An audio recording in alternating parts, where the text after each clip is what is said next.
left Santa Cruz, I left my wife too. Basically, things were just came to an impasse and things weren't going to work out at all. So I moved, decided I want to go to a city. She decided she didn't want to, and that kind of was the impetus for the separation. I mean, it had been worse leading up to that point anyway.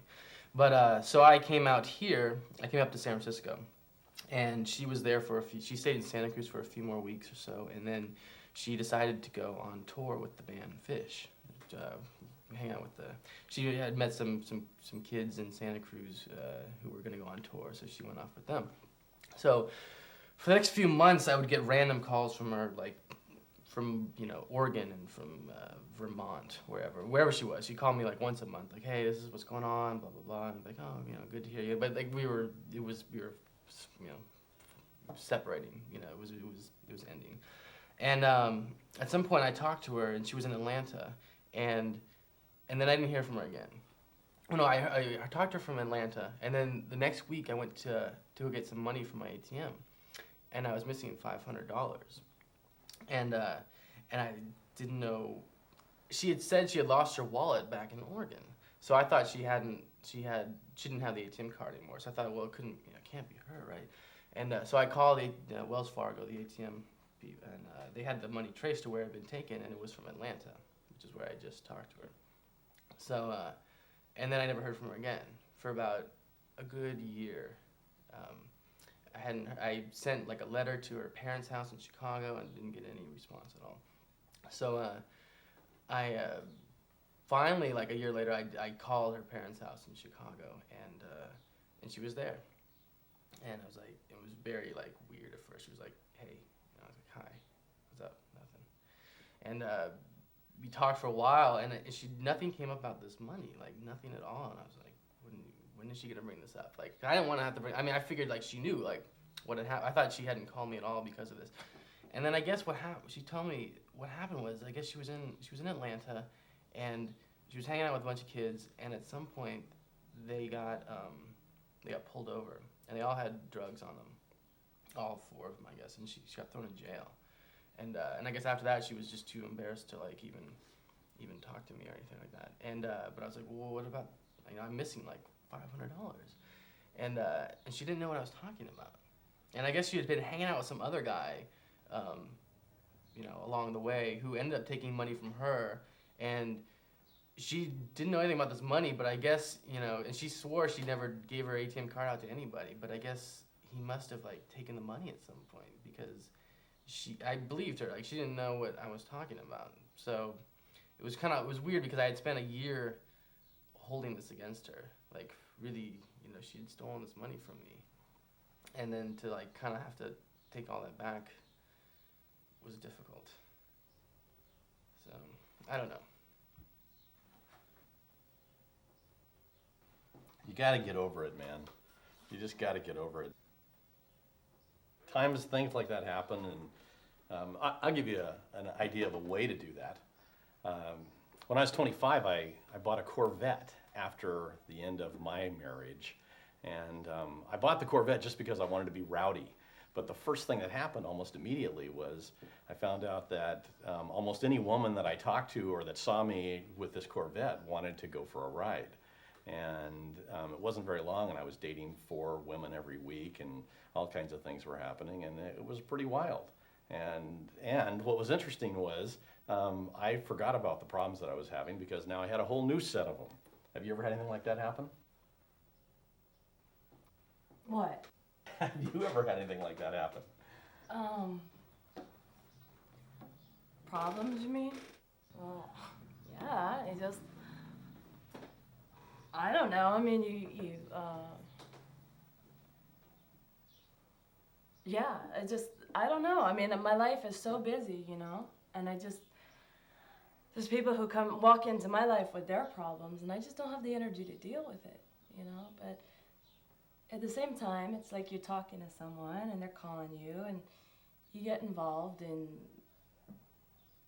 you don't want to hang the phone up in their face, and pretty soon you get sucked into it, and you're playing therapist to this person that, I don't know, they're just trying to get your compassion, and they're sucking all this energy out of you, and I don't know. Why can't it just be fun, you know? Just hang out with people without getting all involved. Huh? I wish I knew. I don't get it. The one that's happening now, you'll never believe this one. Maybe once a week. No, it's more than that. It's like 2 or 3 times a week. There'll be a knock on the door, and then I go to answer the door, and there's no one there, and there'll be some random little gift sitting there. Oh, that's Like, sweet. it's sweet, but it's kind of creepy, don't you think? I mean, like once there were the flowers, a bottle of wine, like all these just random things, and I have no idea who it is. Like every once in a while, I'll see this sort of fleeting figure. Isn't that exciting though? This way you don't even have to deal with the person, you know? You just get like little romantic gifts.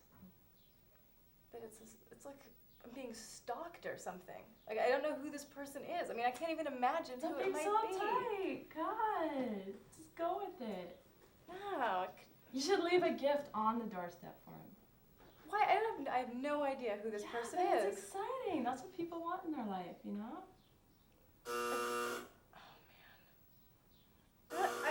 I'm afraid to answer the Go, phone. hurry, I'm get afraid to answer you the might door. see him.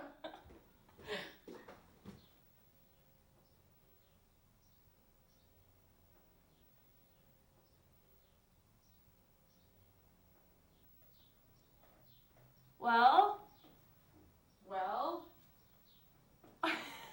What was it? Was it him? Yeah. And? What happened? Did you see him? No, I saw the same thing I always see, like a thing of tea, and like a figure disappearing into nothing. The shadow knows. The Tea of inquiry. I I don't don't know. even drink tea. I'll take it. Ugh. Can I have it? You can have it, please. It's weird. I wish he would just like. I wonder who Tell this me. guy is. You don't. I have no idea. I wish I knew who he was. Do you It's get getting- calls? Does he have your phone number? I don't think so. I haven't had any calls yet. Is there It's anywhere always- you hang out where someone could like be watching you? Just at work. The bar. I don't know, girl. I think that's pretty cool.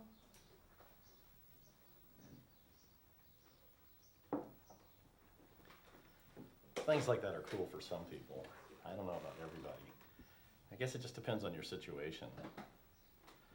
You know? So now that you've had a chance to think about this or maybe plan around the whole situation, what do you think that you might do? Definitely not getting married anytime soon. That's for sure. Yeah, I mean, when we did it, we eloped too. So I was just, you know, it was totally spur of the moment, and I just know from now on I will never jump into something like that without really thinking about it. It's too special of a thing to. It was fun. It was like performance art, you know, when we did it. But I don't know. That's about it. I mean, it definitely would go about it differently next time.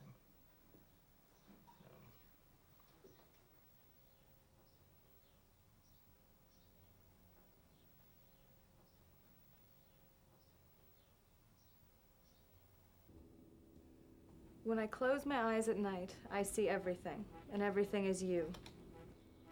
Why is it then that every night I go to sleep so blue? Oh, man, this sucks. You are the man for which I yearn, the man for whom I seek. This is never gonna work. No one ever wrote poetry on a computer. When I close my eyes at night, I see every. I long to feel your soft caress, your hair across my cheek. That's a butt cheek. When I close my eyes at night, why is it then that every night I long to feel poetry, poetry.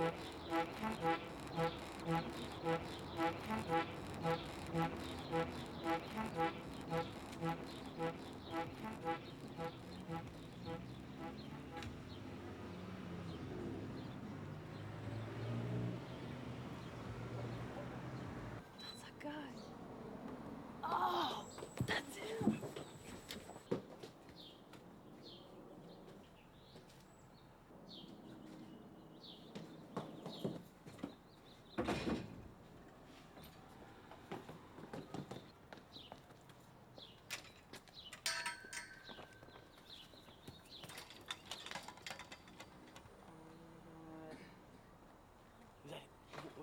Was that him? That has to be him. No. Yeah. Oh. It's him? Who else would it be? I don't know him. Do you know him? I want to tell Jessica.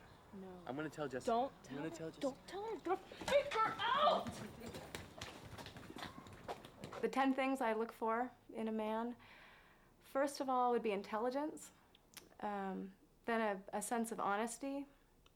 A sense of humor is extremely important. A sense of compassion for me and for others. Generosity, both of financially to people and in spirit, in words and such, with their heart. An open-mindedness, a willing to try anything. Well, maybe not anything, but just about. Let's see. And of course, there's a certain amount of sex appeal that you need, both looks, charisma, passion, whatnot. Let's see. Ambition, the drive, I guess, to want to do something with their lives, to not just sit around and be a bum all day.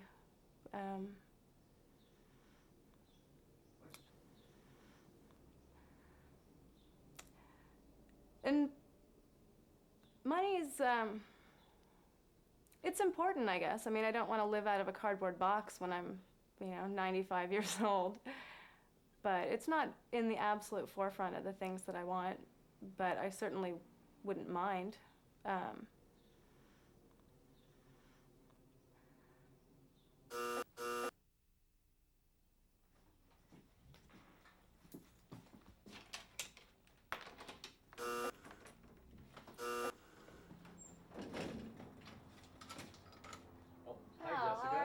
I'm fine. How about you?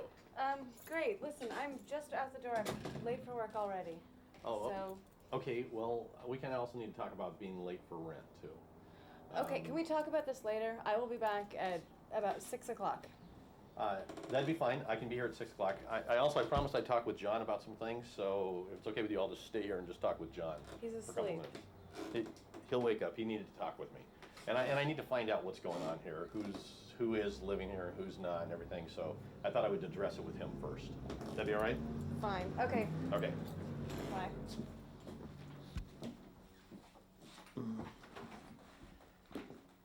Morning, John. How? Hey, How are you, bud? just fine. Yeah. How late were you up last night? Looks like you have a pretty comfortable place here. Yeah, it's nice. It's nice. How are you doing? Well, I'm doing fine. Yeah, thanks for the book. I came over to talk with you just a little bit about the arrangements. Are you planning on staying here? Because the last 4 or 5 times I've called, you've been the guy to answer the phone. I'm a really good friend. I just hang out a lot. And Okay. sometimes it gets late. I just crash. Okay. Well, there's an easy way that we can work this out. According to their contract, they can have another roommate for just $200 a month. So why don't we just go ahead and sign you on as one of the roommates? Did you hear that tape that I gave you? I haven't had a chance to listen to it yet, John. You should really listen to it. I'll be happy to listen to it. I'd like to work this out first, if you can. It's How it's okay. Everything is gonna be okay. I'm sure it is. I'm sure it is. Oh, I got a new song, Hal. You'll like it, I think. It's all about you. Okay, I'll listen to your song, but then can we work this out? Can we make some kind of agreement on this? Well, I woke up this morning, I was sick between my ears. Yeah, I was cataloging fears and it felt good. So I jumped out of bed with the cross mark on my head. Yeah, I was chatting up with spirits. Hey, Mika, don't you know? yeah, come on in. Hang on just a second. And I hear with the Hang on just a cross second here. Since Mika's here, why don't all 3 of us talk about this? Mika, do you have just a minute? And I'll hear your song in a minute. Did But- we have an appointment? No, we don't have an appointment. But it's important that we talk about this because You know John. what? I've got to go. Okay, I just came home to change my going clothes. This will just take a minute. Oh my God, I met him. You can tell me later, all right? I gotta go. Okay, I understand. It'll just take a minute. John's been answering the phone every single time I call, which implies to me that he lives here now. So we need to work some kind of an agreement out between us. Did you get the rent? No, I haven't yet, and that's the other Oh, question. I gotta call my mom because she was supposed to drop it off. Bye, John. You're 8 days late on the rent now. She was supposed to drop it. I'm gonna call her, but look, I gotta go. I gotta change. I gotta shower. I gotta meet this. Okay, but so you're gonna get this handled today? Sure. So you're gonna have the rent to me today? Okay. Is that Right. true? Yeah. That's accurate? Yeah. Okay, all right, okay. Okay, well then no problem. Okay, don't worry. All right, okay, Okay. so if not, I'll see you sometime tomorrow, but I'd rather hear from you today if possible. Okay. Okay? Bye. All right, thanks, Mika.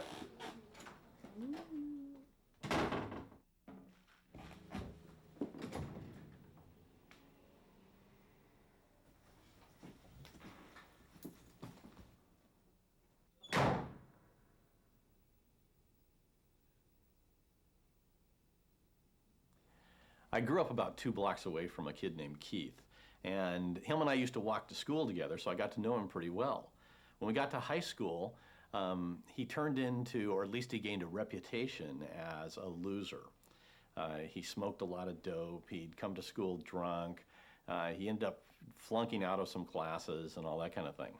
But Keith had this one thing going on in his life.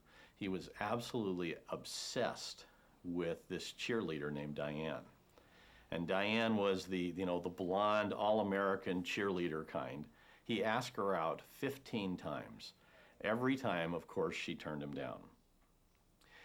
Keith didn't show up his whole junior year, and we'd heard that he'd been in an accident. And later on, we found out that what had happened was he'd fallen off the back of a boat while he was drunk, and it was one of those charter boats, and he'd gotten caught in the propeller, and so it'd done a lot of damage to his hip. But also, we found out the first day of school that he ended up getting quite a settlement out of the thing.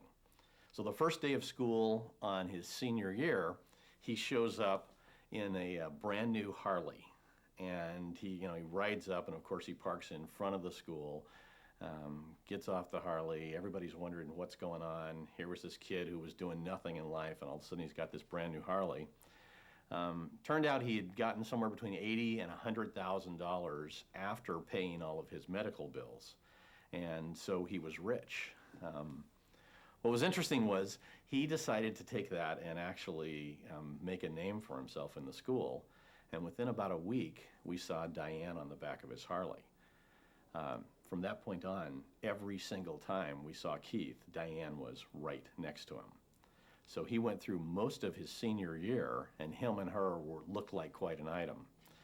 The other thing he did during that period of time was he threw party after party after party.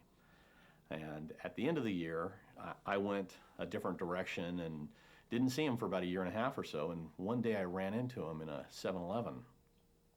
He didn't have the Harley anymore, he didn't have any money anymore, and he didn't have Diane anymore.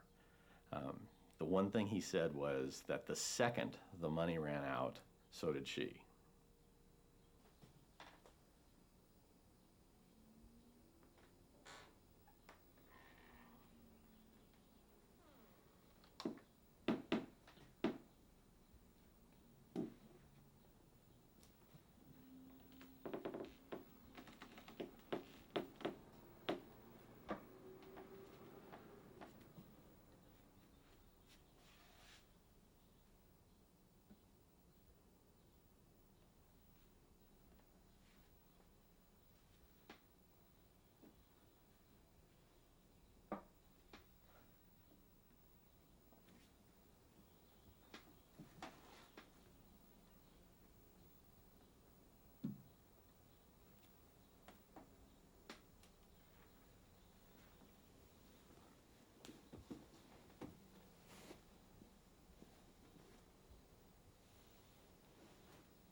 Oh. What's up?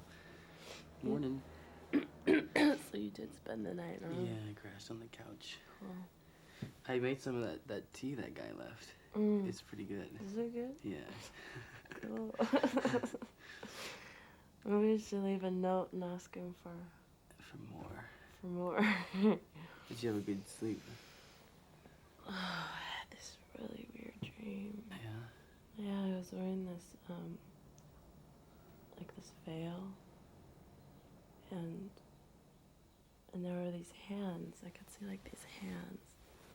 It's like this man, his hands, and they were so beautiful, and he was holding him, and I was just like walking, but I couldn't see because I had his veil on, and he was like whispering. He was like, What was he saying? he was just like calling to me, and it Oh, was poetry. You know? someone called. Who? Some guy. Bill? Do you know? Mm-mm. He called. I was looking for a pen and I couldn't find one. Have you heard his voice before? I don't know. He sounded like the rest. I'm sure he'll call back. They all do. But I'm gonna get going actually. I swear I'm gonna change my number. I got things to do. I'm gonna get going, okay? But thanks for letting me crash. Mm-hmm. And there's some tea there if you want some. Okay. Okay.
John?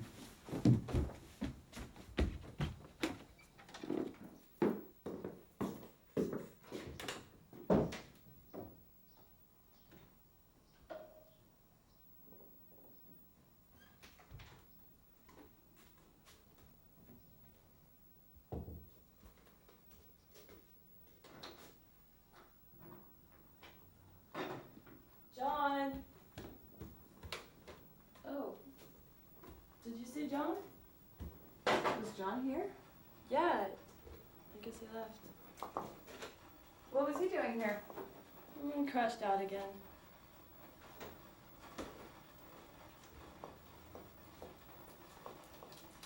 Did he stay on the couch?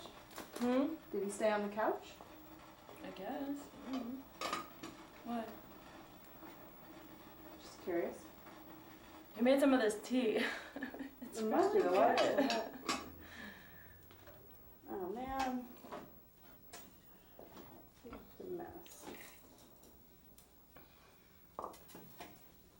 What'd you guys do last night? Oh, we didn't do much. We just hung out, had a little jam session. I don't know. I was thinking about taking Key and one of his little buddies up to the river with John. And do you want to go? Oh, come on, Jess. That would be so fun. You haven't been out for a long time.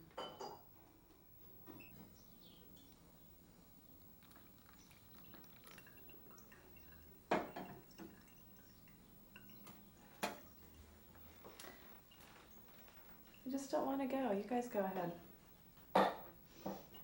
You'll have fun without me. So what exactly happened? I don't know, you know, I just hung out, played some music, and You played music? yeah, Since when are you into music? since I got my new flute. Oh. Jess, what is up, man? This isn't like you. Nothing's up. I'm just curious. Every time John comes over, it's like you turn into this total bitch in front of me. Excuse me? Look, I know you like him, alright? I'm not into him. How many times do I have to tell you I am not into John?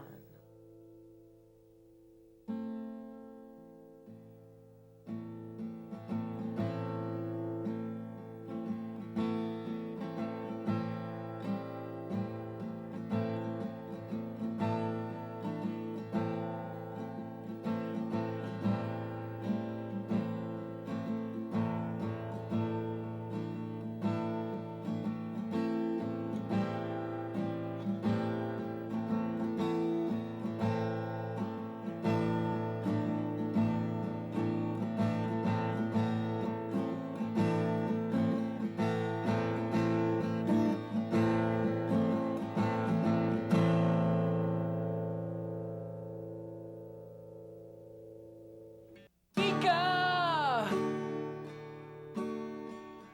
Mika! Where you sleeping?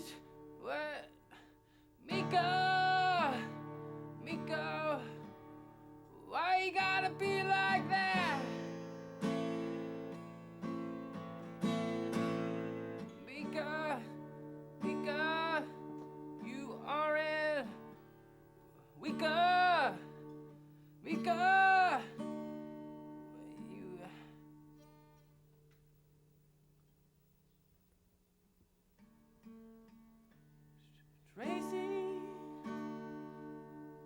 Tracy, you wear those things that are lacy. Tracy!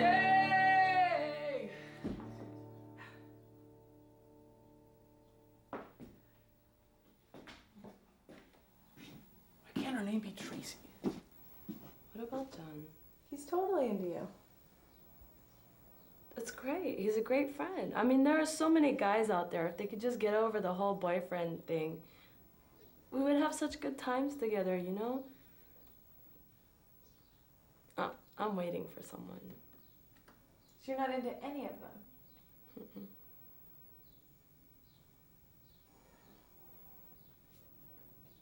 I mean, I got my little man, you know? That's where I'm at. And I keep having this dream about this man, I don't know. I never see his face, just his hands and like his voice. And I don't know who he is when he comes. And this is who you're waiting for? Yeah. Kind of ironic, huh? Yeah, I just gotta be right, you know? But I don't want to cut myself off. I mean, I want to be friends with people and have a good time. I just don't want to be like strapped in by someone all the time because they know I'm not going to stay with them, so they're trying real hard to keep me to stay. I just want to be free, you know? Then why do you keep going out with these guys? Because I want to have a good time. I want to fucking have a laugh, you know? It's like, that's all I want is a good laugh. Not having sex right now, so, you know, just a good laugh. I'm waiting, you know? I saw that poem you wrote to him. You're snooping in my room now? Fuck. Oh, I was to return those earrings and, you know. Man, that's cheating. It was beautiful. If you like him, you should go for it. John doesn't know what he wants. He's just trying to get some attention, you know? It's not worth it. It's not worth it. It's not. What, and then He you go comes here. in here, he's all gaga over you. Whatever. Well, he's just trying to make you jealous. Oh yeah, I'm sure. Because you have that fucking guy sending you all those presents. And he's all jealous, so he's trying to, like, get back at you. It's so stupid. I can't believe you guys. You're so childish. No. No, I can tell what's going on. He's totally into you. And I'm just the housemate with the Because every time he's stalker. around, you ignore him. You totally ignore him if you like someone. You gotta show you're interested in him. Oh, I think I have. No, I totally have. No, you haven't. You know, because here's my thing. When I meet that person, when I meet this guy, I want to look at him and say, you have inspired me since I was a little girl. You know what I mean? Like when I was a little girl, I used to dream about you. I didn't know who you were, what your name was, but it was you who made me like dream so far beyond myself because I wanted to meet you and I wanted to have like this incredible life. And because of you, I've like exposed myself to people and grown and become a beautiful woman for you, you know?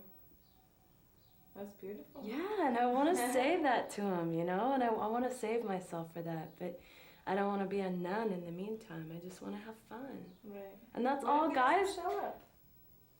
Well, then, I don't know. It's like heck, I already feel like I see him in my dreams all the time, you know? He is here. He is here. And sometimes, you know, things get really crazy. I just close my eyes and I'll like, I just think, man, give me strength. Whoever you are, just give me some strength. Give it to me, baby. Just give me some strength right now. And that's all that matters. Maybe he doesn't show up, but he's been here the whole time. You know what I mean? Since I was a little girl, he's been here for me.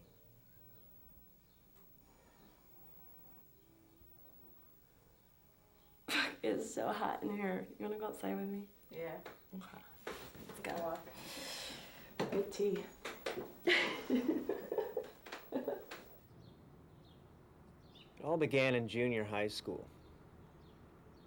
I read a lot, and I had a lot of acne. So, of course, none of the girls ever liked me. But I was very good friends with all of them. It was very frustrating. They were these beautiful girls in the 8th grade that I had the biggest crushes on, and they just wanted to be friends with me. And while I was reading, I read all these Alexander Dumas novels. Dumas, you know, The Three Musketeers, Four Musketeers, Two and a Half Musketeers. So I had all these romantic notions of chivalry, and I really wanted to have a woman that I could be, you know, Robin Hood to, or D'Artagnan or somebody. And this led into high school. And finally, a couple of years later, the beginning of 10th grade, I was at this party, and some friends of mine told me about this girl, Rachel Williams. She thought I was cute. So, of course, I went over and started talking to her, and we found out we had all these things in common. You know, she liked this band. Oh, I like that band. Liked the same authors. So I was very excited. I went home that night. The only thing I could dream about was Rachel Williams, Rachel Williams, Rachel Williams. So the next week during school, we talked more and more and more. And that Friday, we set up a date. So this was my first date. I had never been with a girl. I'd never had a girlfriend. And she was 16. I was 15, which is a big deal then because she could drive, and she was older, a year older. That made a big difference then. And God, I was so excited. And Friday night came, and I was trembling.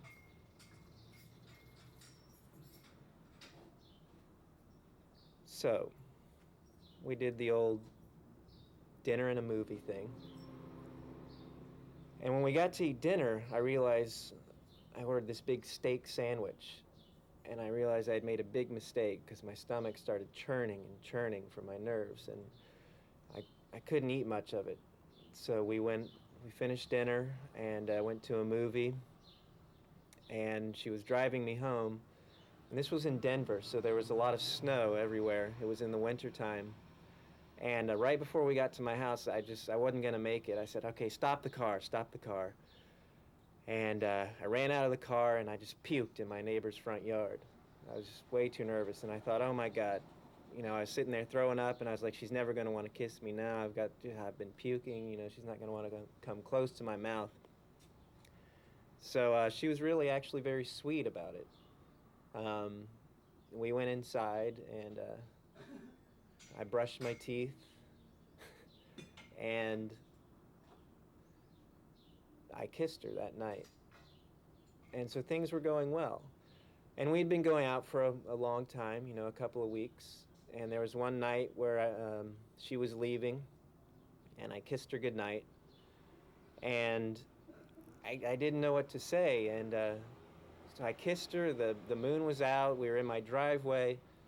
And so I just pulled back. I guess I'd seen too many movies. And so I said, you know, I love you. And she said, don't say that. And that's how we left the night. I was like, oh my God, I blew it. You know, Rachel Williams, she's going to be out of my life. And a week later, she went on vacation. And this was by now around Christmas time. And so I spent the whole week figuring out what to get her for Christmas. You know, I couldn't think of anything. I got my mom involved. And so finally, I got her this shirt. I don't know. And she came back from Christmas. And I gave her the gift, and she said, you know, she liked it, and but she had something to tell me, and that was that it wasn't going to work out anymore. So I was crushed. I didn't know what I had done, and you know, I knew that a month later, 2 months later, it was going to be Valentine's Day, and I wanted to be with Rachel Williams. So Valentine's Day comes around, and everybody's sending everybody flowers and stuff, so I get her as many flowers as I can. I send them to her every class that she has. You know, I'm hoping for a Valentine from Rachel Williams. And it never comes. So I just kept thinking of all these gifts I wanted to give her to just express how I felt, because she wouldn't really talk to me anymore. So I thought, well, maybe if I just continue giving her gifts, she'll eventually see and understand how I feel. But she never talked to me after that.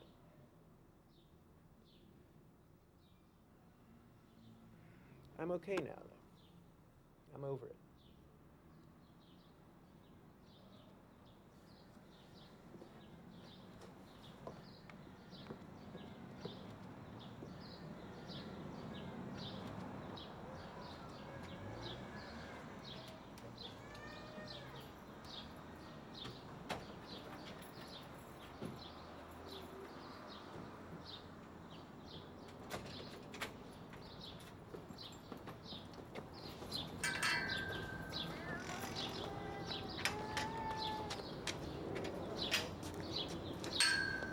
All these dates just for an apartment. 3 lots. Renegade.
Hi, John.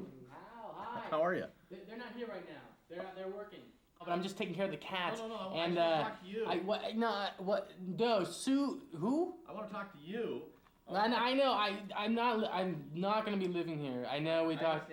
I understand completely. I don't want to talk about that. I wanted to talk with you for a minute. I listened to your music, and I'd like to talk with you about it. I thought it was really good. So I made an appointment for you and I to go down. I'm really pressed for time today. I got it. I don't know if I'll be able to. You and I can go record your music. I've got $100. I've got an appointment for you and I to go down. I'm gonna pay to demo one of these songs. Do you have time today at 2 o'clock? We're scheduled for 2 o'clock.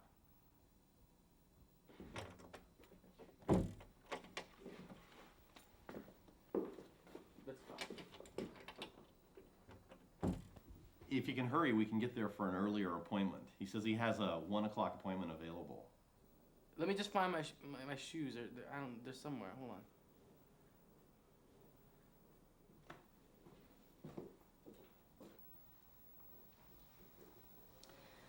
This happened when I was in college, right when I started college, actually. I went to college back east, and I remember the summer before I started college, I was like, I have to look good in a bathing suit. But I was going to college in Boston, and I don't really know why that was so important to me, but it seemed to be important. And so the first day that I was at college, I remember I was sitting out in the grass with my roommate and some people that were also in our hall, and this man came up, and he was very charming, and he was very charming to me. And these friends said, that guy really likes you. And I thought, I'm going to have a boyfriend, and it's only like day one of college. This is just great. And so things came on. He was very attentive with me, and he would call, and my roommate would say, I told him you were at the library, and you just shouldn't be at the library so much. You should really set aside some time for this man. And so one day, probably about a couple of months after I started school, we had a party on our hall, and I remember distinctly there was a bottle of cheap wine and paper cups, and I remember having 2 paper cups of the wine. And it's funny how memory works sometimes, how you can just remember these little things like that. These 2 cups in my hand, I can almost feel the cup in my hand and the taste of the wine, which wasn't really even very good wine. And I went to see this man, and I remember knocking on the door, and I remember the door opening, and I remember him being there and his roommate. And then the next thing I remember is it's the next morning, and there's my roommate there. Like, I open my eyes, and it's like one of those old movies. It's like there's my roommate, and there's my friends around me, like around my bed, and they're looking at me, and they said, the police took you home. They said the police found you in a puddle, and they carried you up the dorm stairs. I lived on the 2nd floor. They carried you up, and they put you in bed. And my first thought wasn't what happened. My first thought was, I have a grammar test today in French, and how am I going to take this test? And I don't remember my past imperfects anymore. And so I went and I took the test, and when I would see this man after that, he would smirk at me. And this was my freshman year, so I had 4 years of this man smirking at me. And for some reason, I felt compelled to say hello to him. And one day I was walking down the street with a good friend of mine, man Jeff, and we kind of encountered this man with a woman. And by that time, for some reason, I had gotten in my head that I should not say hello to him or say anything to him. And he said hello to me, and he had that smirk. And Jeff said, who is that man, and why is he looking at you this way? And again, the memory plays a really funny thing, because I don't remember what I said. It's such a strange thing, and I didn't really think about that man or what happened. I couldn't remember. It's like The mind sometimes I think is very resilient, like a curtain went down and the lights went out. And I only started thinking about it again during the Simpson trial, because the look on O.J.'s face really reminded me of that man.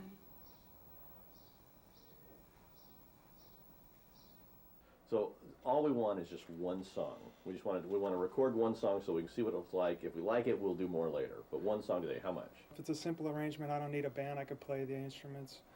Probably about, I don't know, 15 an hour, maybe $100, you know, to do a song. Okay, $100, is that fair? Thanks a lot. Probably we won't need you, you know, in the room. Do you want to hang out? I'd like to hang out if that's okay, but You do. I'll stay out of the way. Well, do you feel comfortable with him kind of hanging? I'd rather just do this alone. Most people like to just do Okay. their work. It takes, All right, that's fine. you know, it could be all day. So, you know, we'll call you later and Okay. we'll see how it goes. Good enough. Okay, thanks. All right, good luck.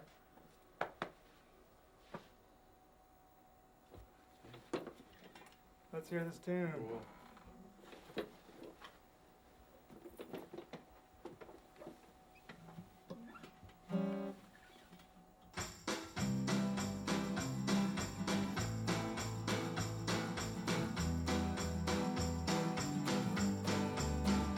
Well, I woke up this morning, I was sick between my ears. Yeah, I was cataloging fears and it felt good. So I jumped out of bed with a cross mark on my head. Yeah, I was chatting up the spirits, don't you know?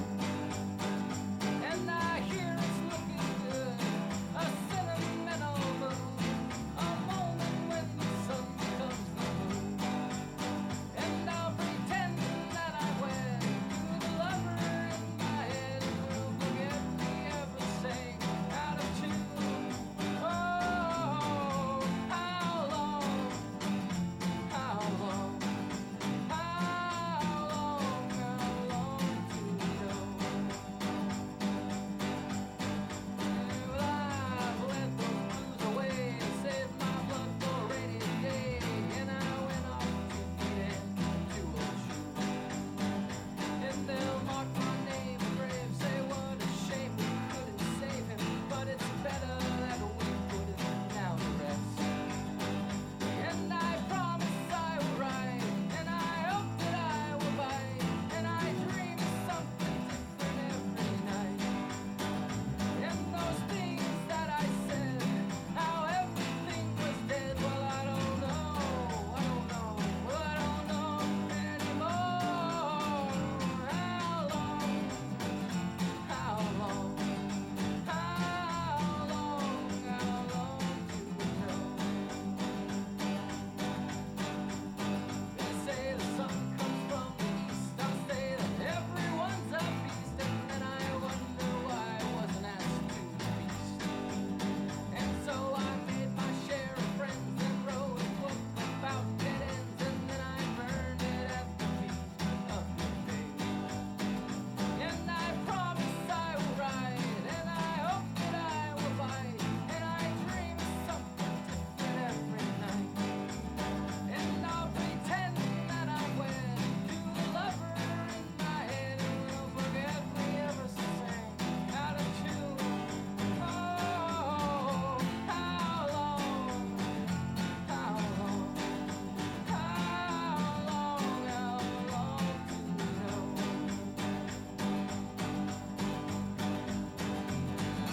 How long to know? How long to understand the loneliness of soul? How long to know? How long to understand the loneliness of soul? How long to know? How long to accept the loneliness of soul?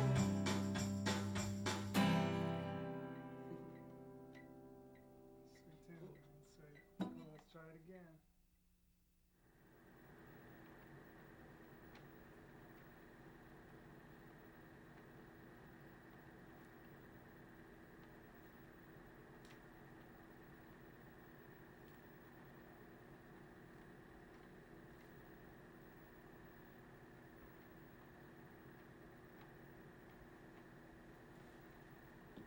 Hey, you got the phone?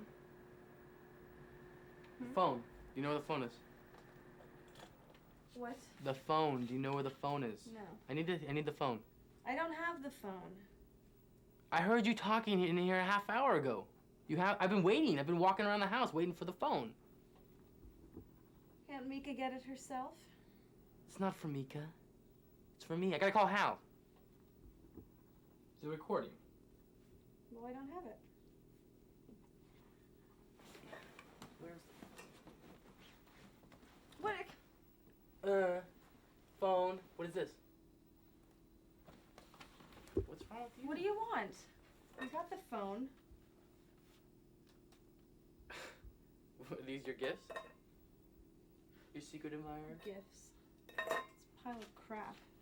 Is this the guy that was... It gives me a dartboard without even any numbers on it. He likes you. Whatever, I don't want them. Why not? Because I don't want them. What is this garbage to me? Who is this guy? I don't care. But you haven't met him yet. I don't want to. You saw him the other day. We saw him the other day. So? Did Mika tell you? Yeah. Whoa, isn't that cool? We'll get him. We'll catch him.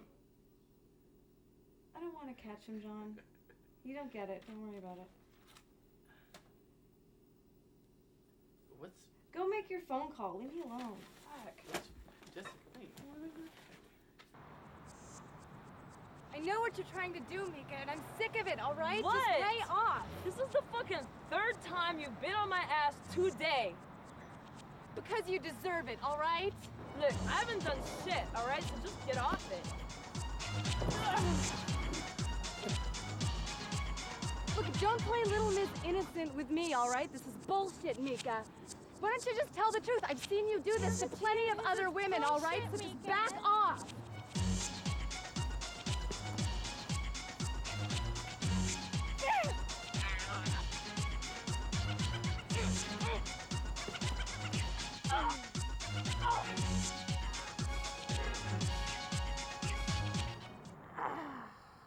Look, he's mine, and you're not gonna touch him, Mika.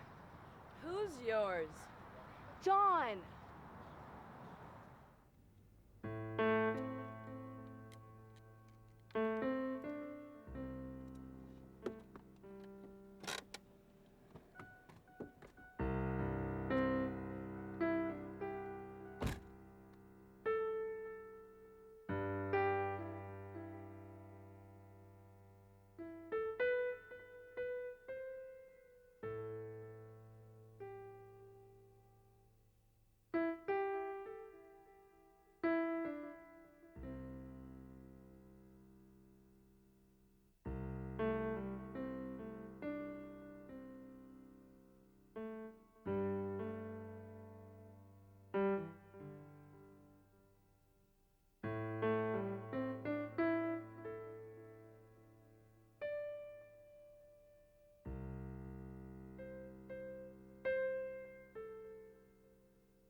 Well, ever since I was a little girl, I've always had these dreams, and there were these characters that I would meet in my dreams. And specifically, there was some women, an older woman and kind of a mom type-ish person. And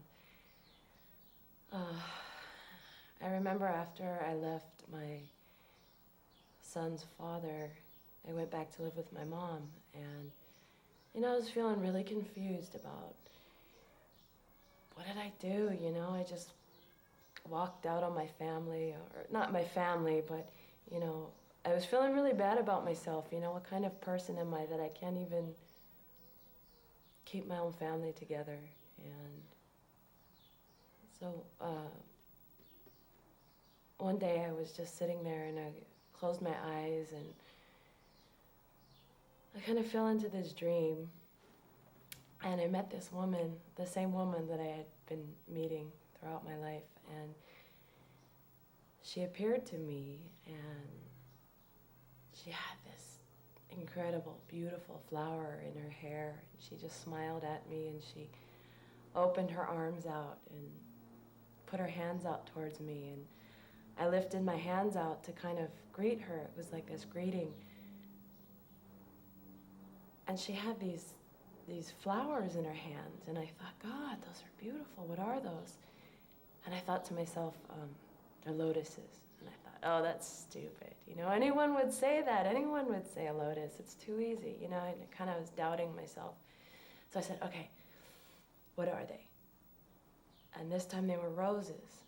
And I thought, well, that's silly. That's like my favorite flower, is these beautiful wild white roses. And so I thought, okay, one more time. What kind of flower is it? And they turned into these beautiful white lilies, just resting in her hands. And I thought, okay, lilies. I would never in my mind think of a lily. So I thought they're lilies. And as soon as I said that, it sounds so silly, but she shot this light out of her hands like this rainbow, and it just poured into my hand, and she gave me this light, this beautiful rainbow that came out of the flowers, and she took it out of her hair, the flower she had, and she stuck it in mine and gave me a kiss, and I just started crying, and I woke up, and it was so beautiful. And well, the really cool thing about it was that a couple of days later I was in a bookstore, and you know, this dream had been going on in my head, and I was looking in one of these symbology books and feeling really stupid, just kind of looking over my shoulder to make sure nobody was watching me, and I came upon lotus. And it turns out that the lotus and the rose and the lily in different parts of the world are all exchanged for each other and considered to hold the same type of symbology. So I don't know, it just kind of gave me this weird feeling about my dream, and something pretty cool is going on somewhere, you know? I don't know. Hey, you got the phone? Where's the phone? The phone? No, I don't have Jessica, where's the phone? I don't have the phone. Where's the phone?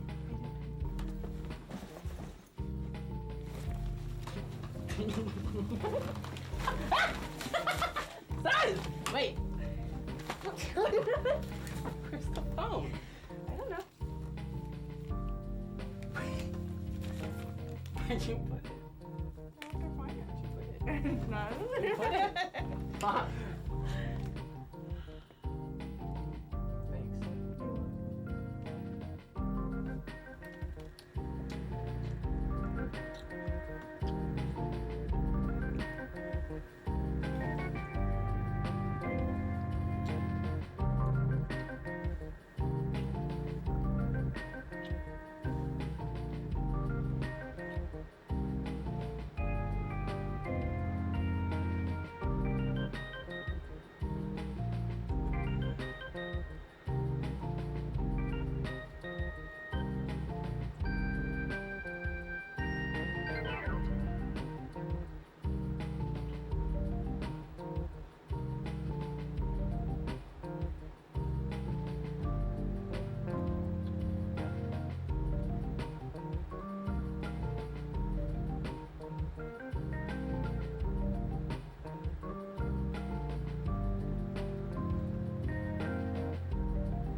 scared me to death.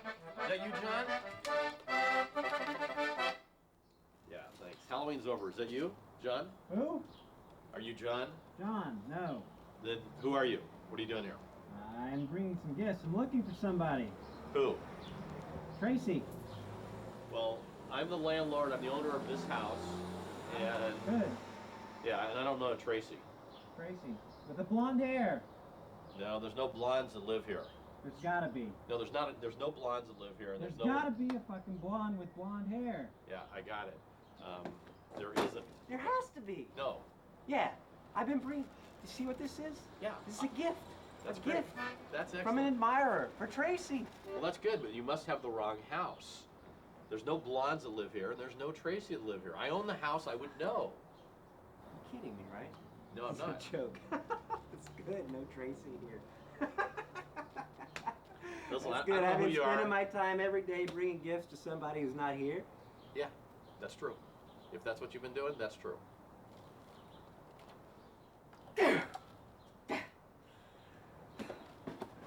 Fine.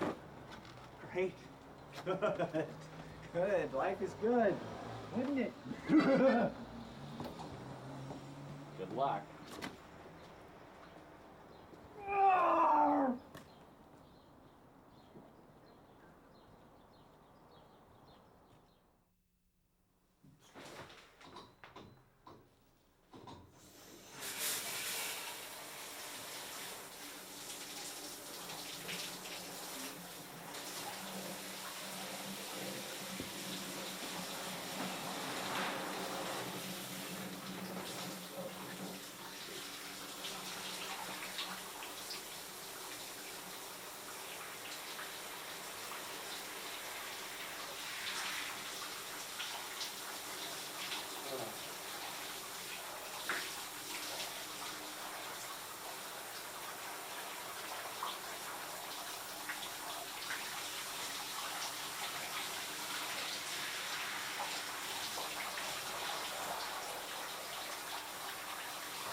I had just taken an eighth of mushrooms, psychedelic mushrooms, and went down to this beach in Santa Cruz that I always went to a lot.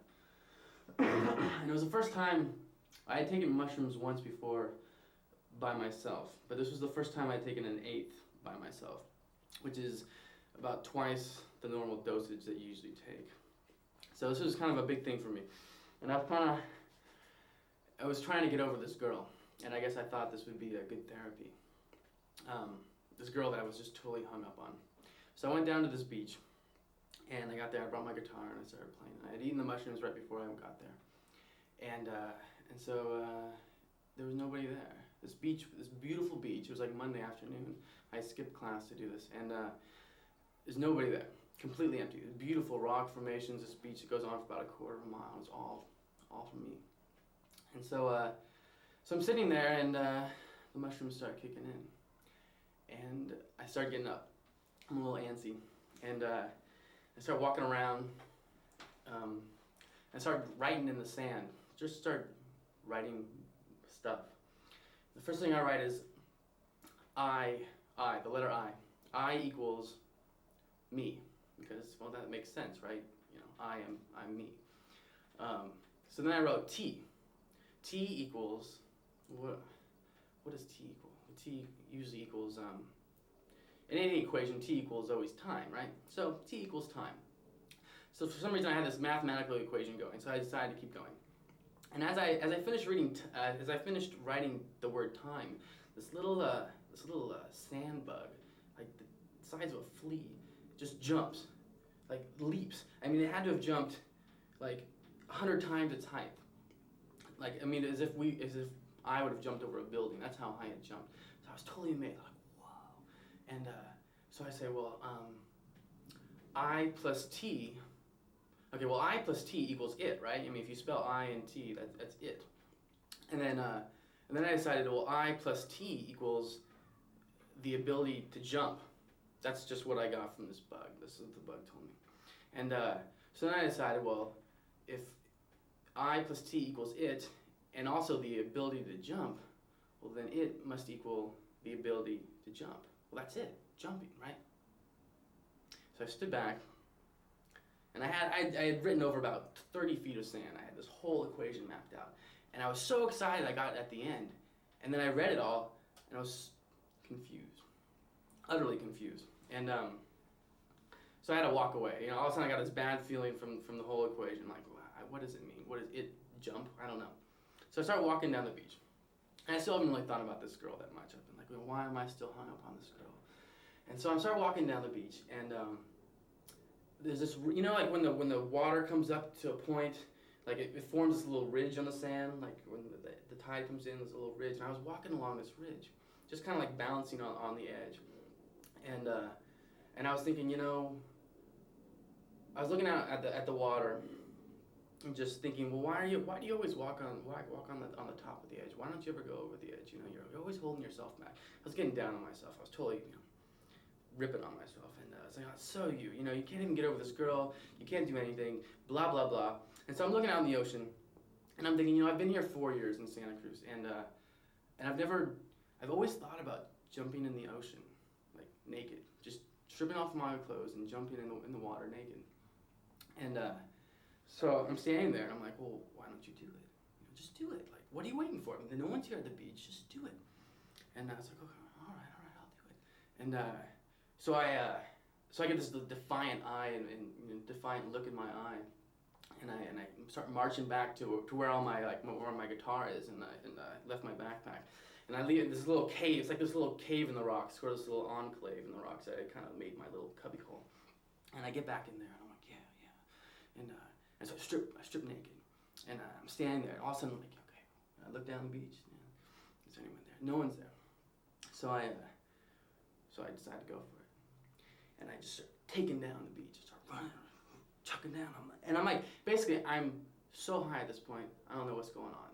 Like I think this is pretty much where I peaked that day, and as I'm running, I'm totally realizing that like I am pure action at this point. I'm not thinking. I'm just this force that is just running, and so I get like 5 feet from the water, and I'm imagining like this beautiful swan dive that's gonna into like the sunset or something, and I hit the water. Now like, West Coast water is freezing, so I hit the water, and all of a sudden it's like, oh, fuck, right? And I just like, instead of the swan dive, it's like this. I get like maybe like 2 feet into the water. You know, it's like up to here on my ankles, and I just kind of crumple into the water, and just kind of dunk my head, and pop back out like a second later, and I'm running back, and I'm hyperventilating.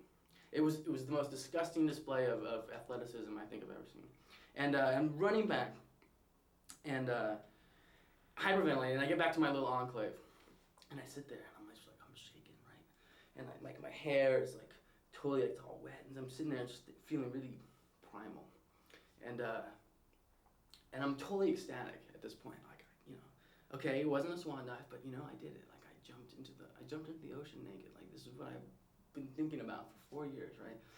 And so all of a sudden I hear this really weird sound. It's like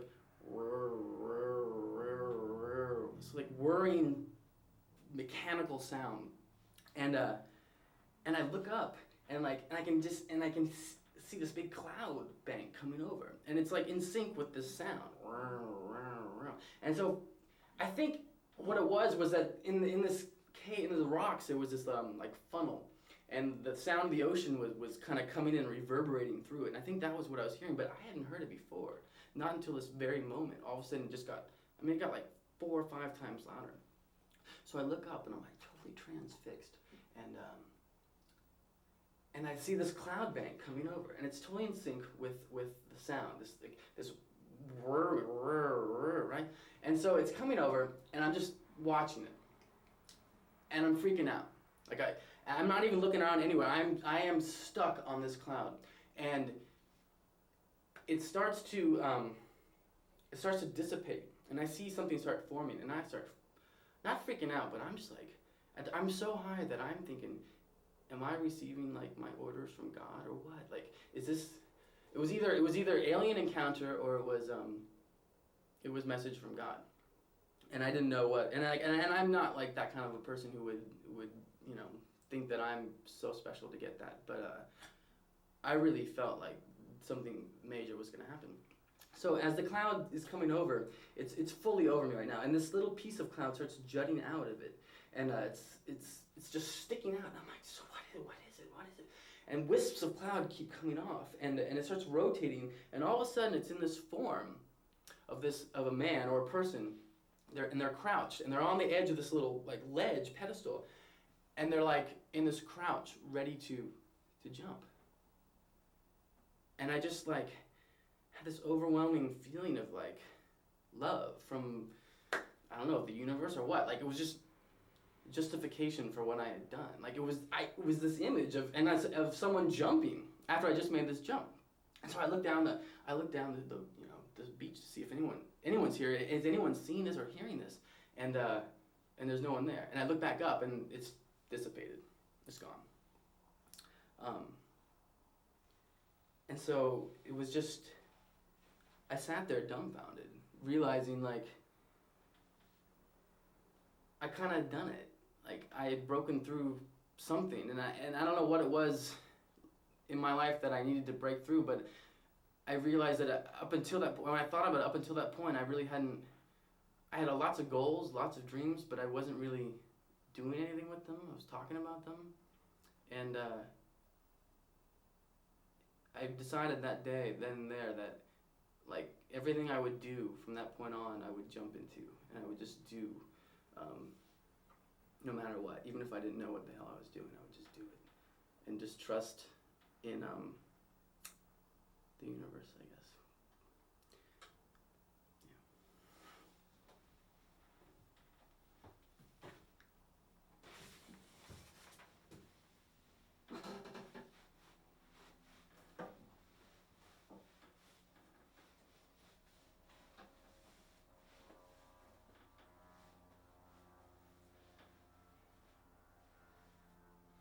The day I gave birth to my beautiful 10-year-old daughter, she's 10 now, was the last day of my appointment. You have to go to the doctor once a month, and towards the end you go once a week. And I was on my last appointment, and I go in, and they see me, and they take my temperature and all this stuff, and they said, hey, you're having contractions. Come back when they're this many minutes apart. So my boyfriend took me to San Francisco Zoo, and we parked near the buffaloes.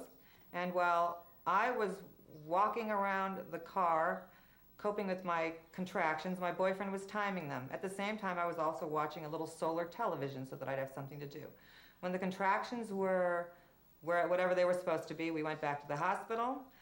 Going to the hospital, I'm lying there on the bed, not happy at all. The pain, waves of pain are just flowing over you. Pain like comes from your shoulders and goes all the way down your body, and it heats you up, and it's horrible. And while I'm laying on this bed having pain, there's a TV in the room, and it's Mel Brooks' History of the World Part 1, and everybody's watching that, and nobody's paying attention to me. So finally, I'm like, I want some drugs, give me some morphine. And they said, well, only when you've dilated to 5 centimeters will we give you that. And I said, then get me there. So to get me there, my boyfriend had to stand with me in a shower while hot water was beating down on the lower part of my back, and this poor man had to hold me up as I went limp when my contractions would come. I was 185 pounds, and this guy really did a good job keeping me from falling over while I was experiencing these contractions. And finally, I dilated enough, and they laid me down on the bed, and they said, push, and I tried, and then they said, oh no, there's a problem. The baby has pooped in the birth canal, get her to the emergency. So they wheel me to the emergency. My boyfriend comes there with me. He's soaking wet from being in the shower, puts on these green clothes. They wheel me in there. I said, I want morphine now. They finally gave me some morphine, I relaxed, and then they kept telling me to push. And I was pushing, but I was doing it wrong. I was closing my eyes and screaming, and the doctor was saying, no, keep your eyes open and don't make any noise. And so, of course, I would close my eyes and scream. And my boyfriend would yell at the doctor, and it was just pretty much pandemonium. So finally, they had to go in and take this vacuum suction thing and stick it up me and attach it to the baby's head and pull her out that way.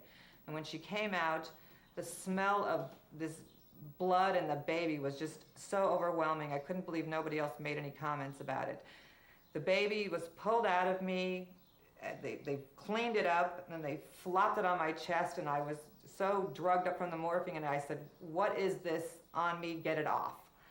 And they said, it's your baby. And I was like, well, just get it off. It's too heavy. I can't breathe. So my boyfriend took the baby, and I just laid there, and I said, you know, this is so awful. And then so what happens next? And nobody said anything to me. And this nurse, she came up to my stomach and started grabbing my stomach and squeezing it and causing me a great deal of pain. And I said, what are you doing?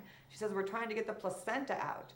And I said, well, you could have told me. And they, no, we have to do it. We just have to do it without telling you. So they squeezed all the placenta out, and when this came out, the smell was even worse in the room, and there was just blood everywhere. And I pretty much forgot that I had given birth to a baby. All I was experiencing was smelling this horrible smell and knowing these people were going to stitch me up very, very soon. So I asked for more morphine, and I said, okay, give me more morphine and I'll let you stitch me up, and that's what they did. And that was giving birth for me. Coming around the mountain when she comes, she'll coming around the mountain when she comes, she'll be driving 6 by horses. Hi. You're early. Yeah, well, we're just actually going up to the park for a few minutes. You want to take a walk up? To the park? I want to go to the park. Please take me to the park. Please, I want to go.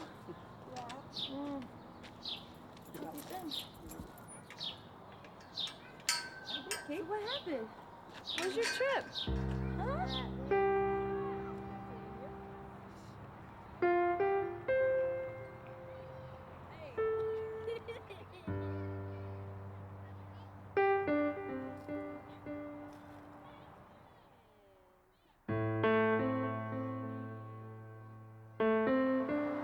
Just thinking if he jumps higher, you won't have to go so far.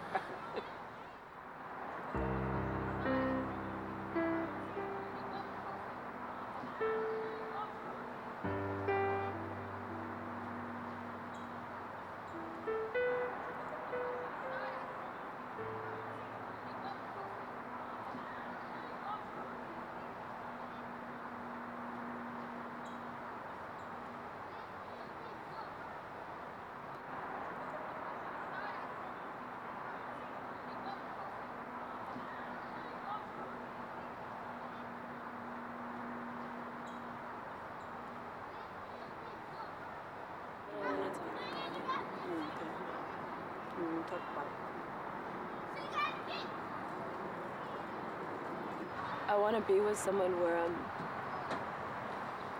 it's more of a commitment to that person as opposed to the relationship. Does that make sense? Like, to that person, to really be committed that they have a life that's working for them, that I'm having a life that's working for me, but we're sharing it, you know? Committed to them, you know, growing, and maybe there'd be a point where that meant us separating. But it doesn't matter because I'm still committed to that person. What do you think about permanence? Is that part of your deal? What do you mean? Is that part of what you see as relationship? That there's a forever till death do us?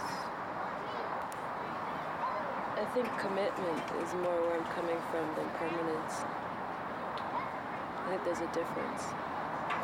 When you're committed to make something work, there's a commitment. So, somewhere down the road, oh, 7 years, 9 years, 15 years, he comes to you and he says, honey, you've made me the happiest man in the world. Gotten so much strength and so much inspiration from you. What I really need now to just, kind of fill out my experience of life, I need to be with a really primitive woman. Like, you're strong and you're passionate, but you're really pretty sophisticated. No, I'm not. Oh, yeah. Yeah, to think of all these things. And what he wants is a woman that's just blind with passion. And so... But Mom, if he doesn't want me anymore, I don't want to be with him.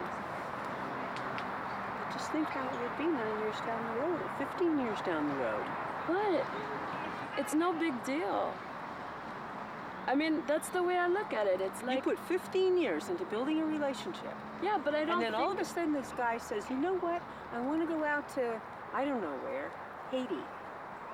And find some girl who hardly knows how to milk a cow. Okay, I'd be hurt and it's an investment. Yeah, but nothing's permanent.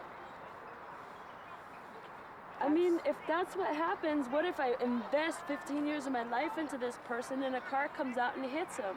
I'm gonna say, wow, we had a great life together. What we had together was beautiful. We didn't waste our time. But that's different from the commitment to make it work. Something different well, look, happens. If that person has to pull out, I'm not gonna force them to stay there. I don't want anyone in a prison. If they really need to go, then they need to go. I'm not gonna keep them there. So you have 5 kids. So I'll live, I'll survive, I'll find a way to move on. I'm not gonna waste, I'm not gonna spend 5 years after the split up wasting my life then going, oh, I can't believe he did that to me, this or that. No, I'm gonna use my life in the best way that I know how. No matter what happens, no matter who dies or who leaves or who comes. Every minute is so precious. I don't want to put rules on it.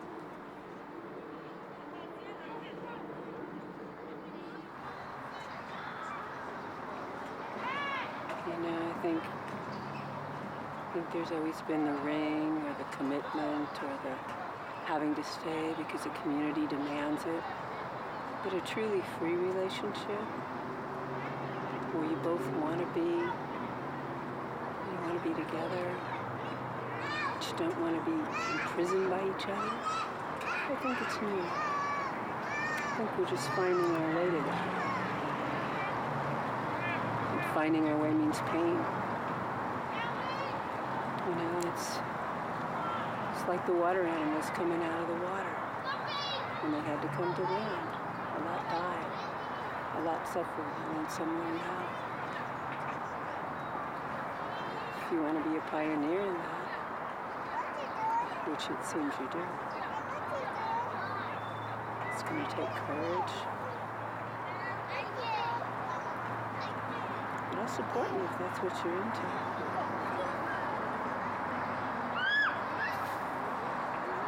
To know what better you do with your life.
I need to get paid.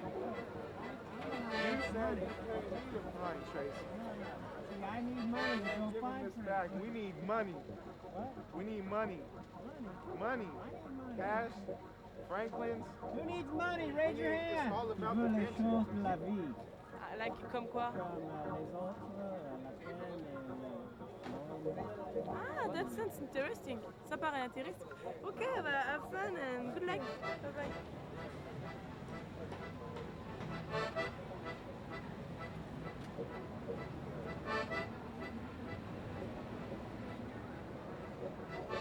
Who's Tracy?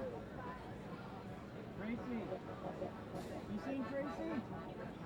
What does she look like? Got blonde hair. About 5'2". What happens if I find her? You'll get a lot. I get a lot? You need to find her. I need to find her. She has something to tell you. What is she gonna tell me? The answer to whatever question you ask. Tracy. Tracy. Hey, if you find her, tell her she's got a lot of gifts waiting for her. She's got a lot of gifts waiting for her? Yeah. I'll tell her if I find her. All right, you better. All right.